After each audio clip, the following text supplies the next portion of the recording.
কেমন আছো সবাই? আশা করছি সবাই ভালো আছো, সুস্থ আছো। আমিও কিন্তু ভালো আছি। আমার নতুন একটা ভিডিওতে তোমাদের সবাইকে জানাই অনেক ওয়েলকাম এবং অনেক ভালোবাসা। তো এখন দেখো বেরিয়ে পড়েছি আমি আর তোমাদের দাদাভাই দুজন মিলে আজকে যাচ্ছি কাঁথিতে। বাড়ি আসার পর কিন্তু একেবারেই কিন্তু বেরানো হয়নি, কেননা তোমাদের দাদাভাই কিন্তু কাজে কাজে ব্যস্ত থাকে। কাজ বলতে আমরা তো এইবারই বাড়ি এসেছি দোতলাটা মানে বানাবো বলে। আমাদের তো একতলাতে একটাই রুম, তো দোতলাতে দুটো রুম হচ্ছে। তো যাই হোক, ওটা বানাবো বলে তো এইবারই বাড়ি এসেছি, তো ওই জন্যই কিন্তু তোমাদের দাদাভাই কাজে কাজে খুবই ব্যস্ত থাকে, একেবারেই কিন্তু বেরানো হয়নি। তাও আজকে যে বেরিয়ে এলাম কেন জানো তো?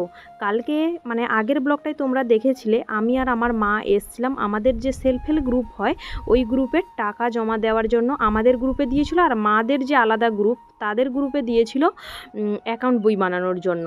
তো যাই হোক, আমাদের যে গ্রুপে টাকাটা জমা দিতে দিয়েছিল সেই টাকাটা কিন্তু কালকে আমরা অনেকটাই মানে অটো টোটো কিছুই পাইনি, ওই জন্যই কিন্তু অনেকটা লেট হয়ে গেছিলো, টাকাটা জমা দিতে পারিনি। তো সেই টাকাটা ছিল আজকে, এই যে দেখো ওই টাকাটাই জমা দিতে এসেছি। সেলফ হেল্প গ্রুপের যে 10 জন যে গ্রুপ হয় ওই গ্রুপের টাকাটা আজকে আমি জমা দিতে এসেছি। এটা হচ্ছে আমাদের গ্রুপের আর কি। মাদের মানে মা যে কালকে এসেছিলো, মা অ্যাকাউন্ট বই খুলতে এসেছিলো, সেটা কিন্তু হয়ে গেছে কালকে, মার কাজটা কিন্তু হয়ে গেছিলো।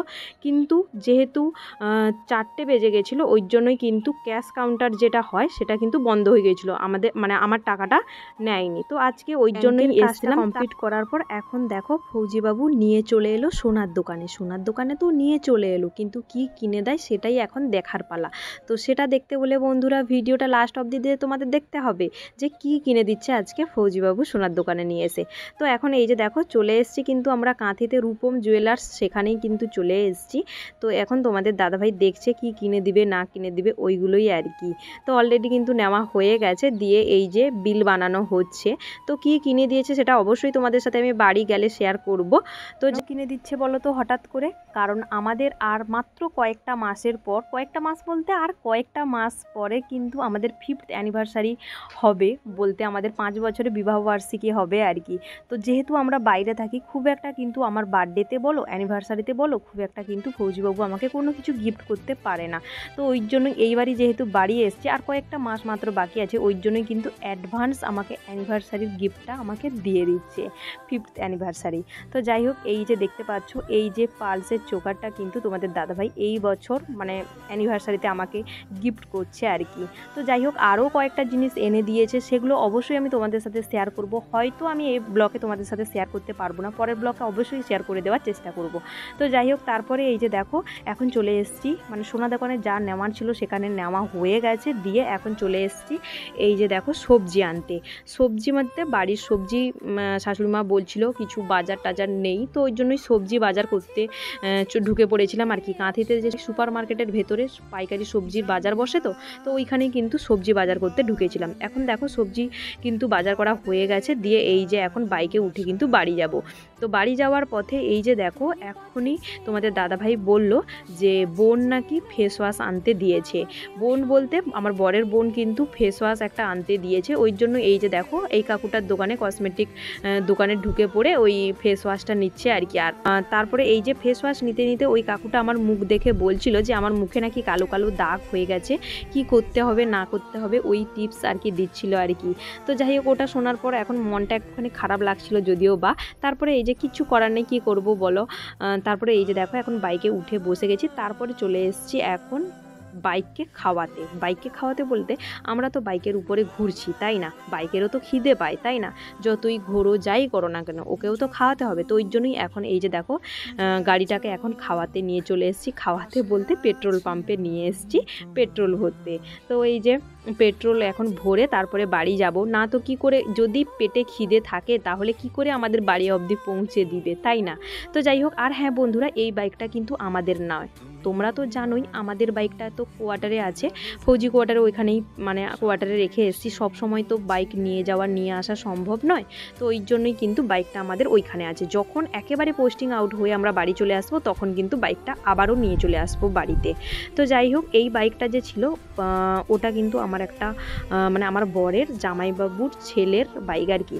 তো তারপরে বাড়ি চলে এসে এখন এই যে দেখো খেতে বসে গেছি। শাশুড়ি মা কি রান্না করেছে দেখো, সজনে ডাঁটা মাছ আলু দিয়ে ঝোল আর পুঁই ডাঁটা চচ্চড়ি, আর কিন্তু কিছুই করেনি, দুটোই রান্না করেছে। বাড়িতে চলে এসেছি বাজার টাজার করে,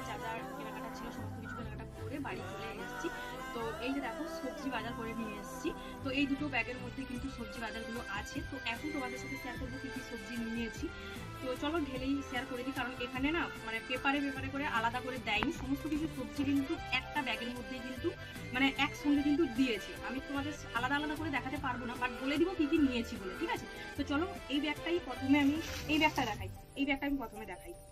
তো এর মধ্যে দেখো এই যে নিয়েছি প্রথমে সজনে ডাঁটা নিয়েছি, এই যে দেখতে পাচ্ছ সজনে ডাঁটা নিয়েছি কত 300 মতো নিয়েছি সজনে ডাঁটা। ওইটা আমি ভুলে গেছি, আমি শুধু বলে দিচ্ছি কি কি নিয়েছি বলে। এই যে দেখো রসুন নিয়েছি, এটা 250 আছে, প্রথমত 250 আছে। এই যে রসুন দেখো, এই যে রসুন ছাড়ানো রসুন কিন্তু এখানটায় বিক্রি হয়, আমাদের এখানটায় যে কাঁথিতে মার্কেট আছে বাড়ির পাশে, তো এখানে কিন্তু ছাড়ানো রসুনগুলো বিক্রি হয়, ছাড়ানো এমনি রসুনও বিক্রি হয়, কিন্তু আমি এই ছাড়ানো রসুনগুলো কিন্তু নিয়েছি। চলো এটা সরালাম। আর এর মধ্যে কি কি আছে এখন আমি তোমাদের সাথে ঢেলে পুরো শেয়ার করে দিই। এখানে ঢালবো আর এগুলো গুছিয়েও রাখতে হবে, তো ওই জন্যই ভাবলাম যে চলো তোমাদের সাথে শেয়ারও করবো আর ঢেলেও কিন্তু জিনিসগুলো গুছিয়ে রাখতে হবে আলাদা আলাদা করে, কারণ আমাদের এদিকে না এরকম করে মানে বাজার দেয়। তো এর মধ্যে আছে দেখতে পাচ্ছ পেঁয়াজ, আর আছে এই যে দেখতে পাচ্ছ ঢেঁড়স আছে, আর আছে তোমার পেঁয়াজ। তো চলো এই ব্যাগটার মধ্যে শুধু ছিল পেঁয়াজ আর ভেন্ডি, আর ছিল এইগুলা আর কি। তো এই ব্যাগটার মধ্যে এখন তোমাদের ঢেলে দেখাচ্ছি। ঢালি প্রথমে পেঁয়াজ কিন্তু আছে 5 কেজি, আর ঢেঁড়স নিয়েছি 500 নিয়েছি, রসুন তো বললাম। তো চলো এর মধ্যে কি কি আছে ঢেলে দেখাই, এগুলো তো সমস্ত কিছু আবার গুছিয়ে রাখতে হবে, তো চলো একসঙ্গেই ঢেলে দিই কেমন। এই যে দেখো প্রথমে এটা দেখো হিঁচড় নিয়েছি একটা, ছোট্ট হিঁচড় কিন্তু দেখে নিয়েছি, কেন বলো তো ছোট হিঁচড় নিলে এটা কিন্তু টেস্টও ভালো হবে, তাছাড়া বীজও কিন্তু শক্ত হবে না, ওই জন্যই কিন্তু আমি ছোট্ট হিঁচড় দেখে নিয়েছি। তো এটা 1 কেজির বেশি আছে, 1 কেজি থেকে বেশি আছে, কিন্তু কত ভুলে গেছি। এই যে দেখো একটা কুমড়ো নিয়েছি, দেখতে পাচ্ছ কুমড়োটাও 2 কেজি, কত একটা 2 কেজি 200 গ্রাম না কত আছে কুমড়ো। এই যে গোটাটা নিয়েছি, কুমড়ো নিয়েছি একটা, কেটে কিন্তু নিইনি, গোটাটাই নিয়ে নিয়েছি। আর এই যে দেখো শসা নিয়েছি 2 কেজি, দেখতে পাচ্ছ শসা। তো এর মধ্যে নিয়েছি শসা, এগুলো সব গুছিয়ে রাখতে হবে এক্ষুনি। আর নিয়েছি এই যে দেখো পটল নিয়েছি, আর কি নিয়েছি এই যে টমেটো নিয়েছি, দেখো সব মিক্সড হয়ে গেছে, এগুলো সমস্ত সাজিয়ে রাখতে হবে। আর নিয়েছি টমেটো, আর কিছুই নিইনি, এই হচ্ছে সবজির বাজার। আর হ্যাঁ, আর নিয়ে এসেছিলাম বাড়ির জন্য তাল শাঁস নিয়ে এসেছিলাম, আমার বাড়ির জন্য মানে বাবার বাড়ির জন্য আর শ্বশুর বাড়ির ঘরের জন্যই নিয়েছিলাম তাল শাঁস। আর নিয়ে এসেছিলাম হ্যাঁ, আর এই যে দেখো এই যে ছাতু নিয়ে এসেছি, যেটাকে বলে ভালো বাংলায় মাশরুম, এই যে দেখো মাশরুম বলে, এই যে এটাকে কিন্তু আমাদের গ্রামের ভাষায় ছাতুই বলে একে। তো এগুলো না আমরা কিন্তু বাইরে যে থাকি খেতে মানে পাওয়াই যায় না, তো ওই জন্যই 100 গ্রাম নিয়েছি, কিন্তু নিয়েছে 30 টাকা দাম নিয়েছে 100 গ্রাম। কটা হয়েছে জানো তো, 2, 3, 4, 5, 7টা, এই যে দেখতে পাচ্ছ 7টা হয়েছে মাশরুম, 30 টাকা দাম নিয়েছে 100 গ্রাম। তো এই নিয়েছি, আর কিন্তু কিছুই নেওয়া হয়নি, না আর কিছুই নেওয়া হয়নি। আর হ্যাঁ তাল শাঁস নিয়েছিলাম, সেটা তো বের করে অলরেডি খাওয়া শুরু হয়ে গেছে, নিয়েছিলাম তবে। তো চলো ভিডিওটা কেমন লাগলো না লাগলো কমেন্ট করে জানাতে ভুলবে না। ভিডিওটা যদি তোমাদের ভালো লেগে থাকে তাহলে অবশ্যই লাইক কমেন্ট শেয়ার করে পাশে থাকবে। আর যারা আমার ফেসবুক থেকে ভিডিও দেখে থাকো তারা অবশ্যই লাইক কমেন্ট শেয়ার আর সাবস্ক্রাইব করে দিও। চলো টাটা সবাইকে, বাই বাই করে তো ভিডিওটা শেষ করে দিলাম। তারপরে এই যে দেখো এখন তাল শাঁস খাবো বলে বসছি, তাল শাঁসটা খেয়ে নিলাম, আমার জন্য ছিল। তারপরে চলে এসেছিলাম বাবার ঘরে আসার পর এখন দেখো তোমাদের দাদা ভাই আমার একটা কাকা শ্বশুরের ঘরে ননদের ছেলেকে মানে ননদ বেরিয়েছে বাড়ি যাবে বলে, তো ওর ছেলেকে আমার সঙ্গে দেখা করাতে নিয়ে এসেছিল আর কি। এটা হচ্ছে আমার বাবার ঘরে, আমি কিন্তু বাবার ঘরে